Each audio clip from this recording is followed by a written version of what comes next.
I think to answer the question, you have to be able to define expository preaching and topical preaching or thematic preaching.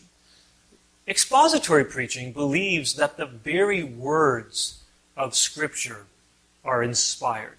And so every connection needs to be proclaimed. So God didn't inspire topics, He inspired texts. So to be an expository preacher means that you're dealing with the words of Scripture. You're reading the texts of Scripture and you're showing people how to read the Bible. Now, when it comes to topical preaching finds in a text a topic and then takes that topic from the rest of Scripture and explains it.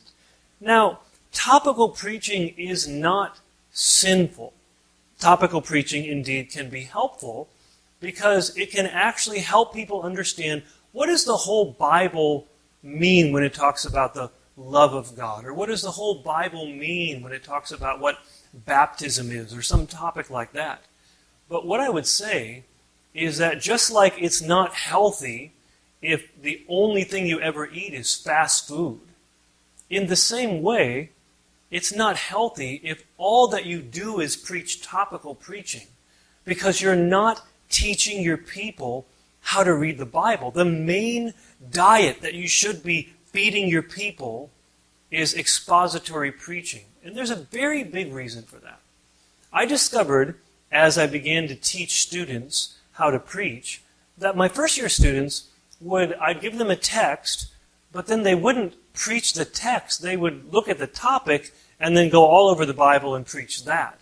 But my fourth-year students, after I taught them exegesis and how to read the Bible, and I gave them a text to preach, they always preached the text. And then I wondered, why do my first-year students preach topically and my fourth-year students preach expository sermons? And I discovered it's because their pastors were preaching topical sermons. Topical preaching leads to topical thinking and topical Bible reading.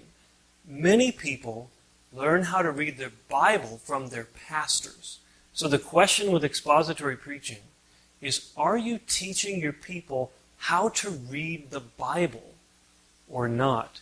If all you do is topical preaching, you're not teaching them to read and divide Scripture rightly.